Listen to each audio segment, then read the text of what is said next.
Friends, welcome to Eswari சமையல். இன்னைக்கு நம்ம ஈஸ்வரி சமையல்ல நம்ம எல்லாருக்கும் ரொம்ப பிடிச்ச ஒரு பனானா இடியாப்பம் செய்ய போறேங்க. இந்த இடியாப்பம் பார்த்தீங்க அப்படின்னா பிரேக்ஃபாஸ்ட்டுக்காகட்டும் இல்லை டின்னருக்காகட்டும் இல்லை ஸ்நாக்ஸுக்காகட்டும் எல்லாத்துக்குமே ஏற்ற ஒரு உணவுங்க.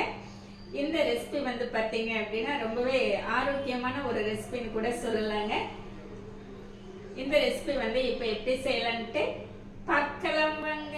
இன்னைக்கு நம்ம பனானா இடியாப்பம் செய்ய போறோங்க.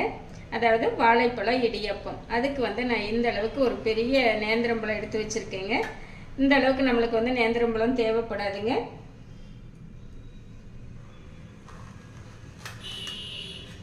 இந்த அளவுக்கு நம்ம கட் பண்ணிட்டு வேக வச்சுக்கலாம்.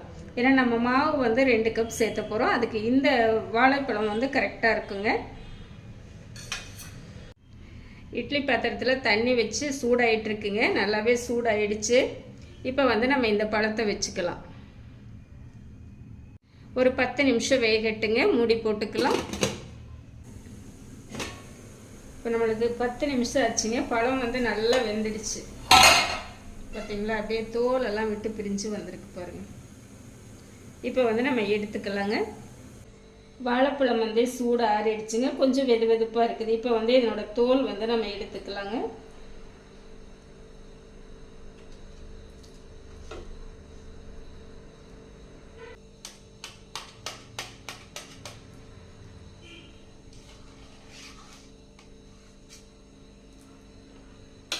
இந்த மாதிரி 2ஆக கட் பண்ணிட்டு இந்த விதையை மட்டும் தனியாக எடுத்துக்கலாங்க.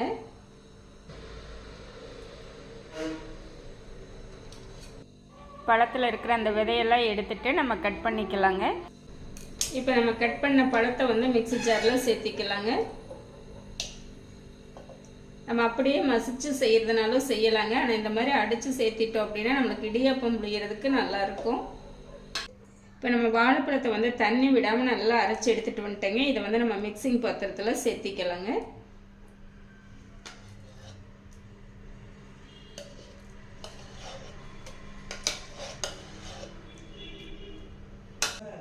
பாருங்க, இந்த மாதிரி நல்லா நைஸாக மைய அரைச்சி எடுத்துட்டோங்க. கடையில் வாங்கின இடியாப்ப மாவு தான் இப்போ சேர்த்த போகிறோங்க. இதில் 2 கப் எடுத்துக்கலாம். 2வது கப்புங்க. மொத்தம் 2 கப் சேர்த்திட்டோம். ஒரு பிஞ்சளவு உப்பு சேர்த்திக்கலாங்க. இந்த வாழைப்பழத்தையும் அரிசி மாவையும் நல்லா மிக்ஸ் பண்ணிக்கலாங்க.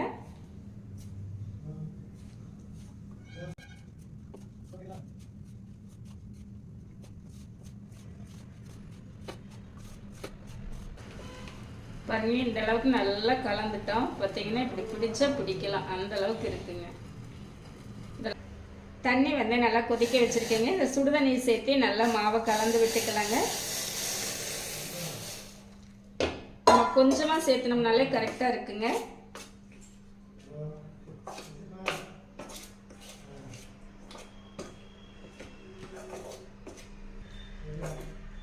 பாருங்க, இந்த அளவுக்கு கலந்துட்டோம். இப்போ இது கொஞ்சம் ஆறட்டும். ஆறினதுக்கு அப்புறம் நம்ம கை வச்சு பிசைஞ்சுக்கலாங்க. குழந்தைகளுக்கெல்லாம் செஞ்சு கொடுத்தா ரொம்ப என்ஜாய் பண்ணி சாப்பிடுவாங்க. இடியாப்பம் நம்ம தனியாக செய்கிறத விட இந்த மாதிரி பனானா சேர்த்து செய்யும்போது நல்லாயிருக்கும். டேஸ்ட்டும் நல்லாயிருக்கும், சாப்பிட்றதுக்கும் நல்லா பஞ்சு போல் மெத்து மெத்துன்னு நல்லா இருக்குங்க. மாவு நல்லா ஆறிடுச்சுங்க. கை வச்சு கலந்துக்கலாம்.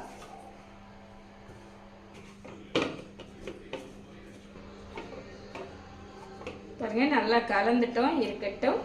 இப்போ நம்ம முறுக்கு பொடி எடுத்துட்டோங்க. எடுத்துட்டு உள்ளே எல்லாம் ஆயில் அப்ளை பண்ணிட்டேங்க. அதே மாதிரி நம்ம மிக்சர் போடுவோம் இல்லைங்களா, அந்த தட்டு எடுத்துருக்கிறேன். இது இடியாப்பத்துக்கும் நம்ம பயன்படுத்திக்கலாம், மிக்சருக்கும் பயன்படுத்திக்கலாங்க. இதுக்குமே நான் ஆயில் அப்ளை பண்ணிட்டேங்க.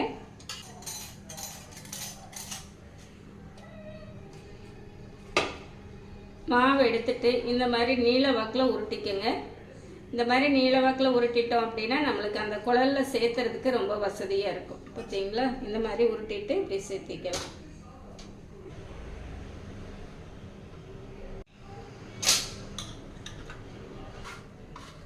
இந்த மாதிரி மூடி போட்டுக்கலாங்க.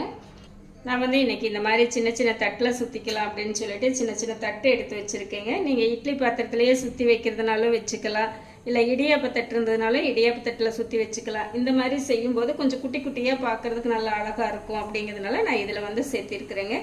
இப்போ வந்து நம்ம சுற்றிக்கலாங்க.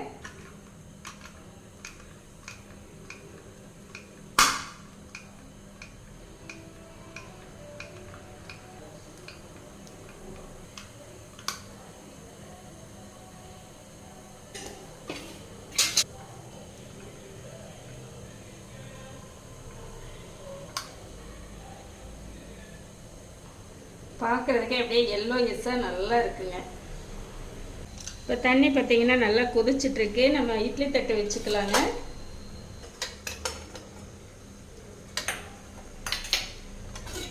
நம்ம இட்லி தட்டு வந்து திருப்பி வச்சோம்னா கரெக்டாக இருக்குங்க. இட்லி தட்டு வந்து இந்த மாதிரி திருப்பி வச்சுக்கலாங்க.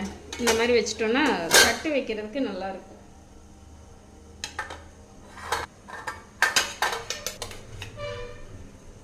தட்டை எல்லாமே எடுத்து வச்சிட்டேங்க. மூடி போட்டுக்கலாம்.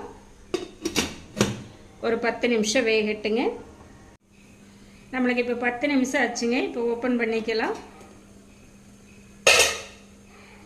ஓப்பன் பண்ணிவிட்டு எடுத்துக்கலாங்க. கொஞ்சம் சூடாக தான் இருக்குங்க. அப்புறம் இந்த மாதிரி ஒட்டாமல் இருக்குது பார்த்தீங்களா. மீதி இருந்த மாவு வந்து இந்த அளவுக்கு ஒரு தட்டில் வந்து நம்ம சுற்றி எடுத்துட்டோங்க. இதுவும் சேர்த்திக்கலாம்.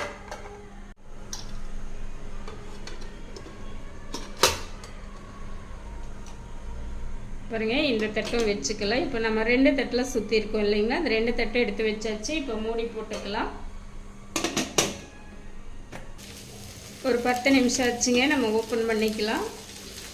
இப்போ வந்து நம்ம எடுத்துக்கலாம்.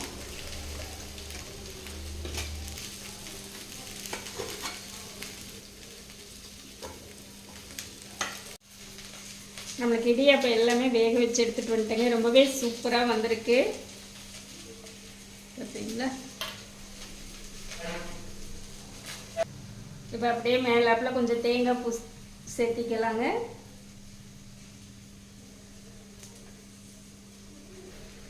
கொஞ்சமாக கரும்பு சர்க்கரை சேர்த்திக்கலாங்க.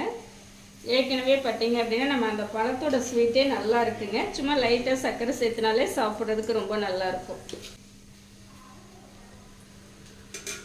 பார்த்தீங்களா, நம்மளோட இடியாப்பம் பார்த்தீங்க அப்படின்னா அப்படியே எல்லோ கலரில் சாப்பிட்றதுக்கும் அவ்வளோ நல்லா இருக்குதுங்க. அந்த பழமே நல்ல ஒரு ஸ்வீட்டாக இருக்குதுங்க. சாப்பிட்றதுக்கு அவ்வளோ நல்லா இருக்குது. குட்டீஸுக்கெல்லாம் ரொம்ப பிடிக்கும். பெரியவங்களும் வந்து பார்த்தீங்க அப்படின்னா நல்லா ஹெல்த்தியாக இந்த மாதிரி செஞ்சு சாப்பிட்லாங்க. ஏன்னா ஆவியில் வேக வைக்கிறது எல்லாமே நம்மளுக்கு வந்து நல்லா ஹெல்த்தியான ஒரு உணவாக இருக்கும். அந்த வகையில் பார்த்தீங்க அப்படின்னா இந்த இடியாப்பம் ரொம்பவே நல்லா உங்களுக்கு ஹெல்த்தி வைஸில் நல்லாயிருக்கும். இடியாப்பம் எப்படி இருக்குதுன்னு சாப்பிட்டு பார்க்கலாங்க. அப்படியே சும்மா பஞ்சு ஆட்டு இருக்குங்க. இந்த இடியாப்பம் வந்து 6 நாளுமே நல்ல ஒரு பஞ்சு போல் இருக்குதுங்க. பார்த்தீங்களா.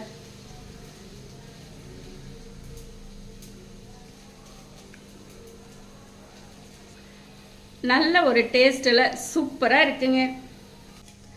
அவ்வளோதாங்க. நல்லா ஜம்முன்னு மணக்க அட்டகாசமான சுவையில் நம்மளுடைய நேந்திரம்பழம் இடியாப்பம் வந்து ஜம்முன்னு ரெடி ஆகிடுச்சுங்க. இந்த மாதிரி நீங்களும் செஞ்சு பாருங்கள். எனக்கு நான் செஞ்ச இந்த இடியாப்பம் ரெசிபி வந்து உங்களுக்கு ரொம்பவே பிடிச்சிருக்கும்னு நினைக்கிறேன். இந்த மெத்தடில் நீங்களும் செஞ்சு பார்த்து எப்படி இருக்குன்ட்டு கமெண்ட் பண்ணுங்கள். பிடிச்சிருந்தா லைக் பண்ணி ஷேர் பண்ணுங்கள். நம்ம ஈஸ்வரி சமையலை சப்ஸ்கிரைப் பண்ணி வச்சுக்கோங்க. அப்போ தான் நான் போடுற வீடியோஸ் உங்களுக்கு உடனுக்குடன் நோட்டிஃபிகேஷன் நான் வருங்க. என்னுடைய மற்ற வீடியோஸ் எல்லாமே ஒரு டைம் விசிட் பண்ணி பாருங்கள். உங்களுக்கு ரொம்பவே யூஸ்ஃபுல்லாக இருக்குங்க. தேங்க்ஸ் ஃபார் வாட்சிங்.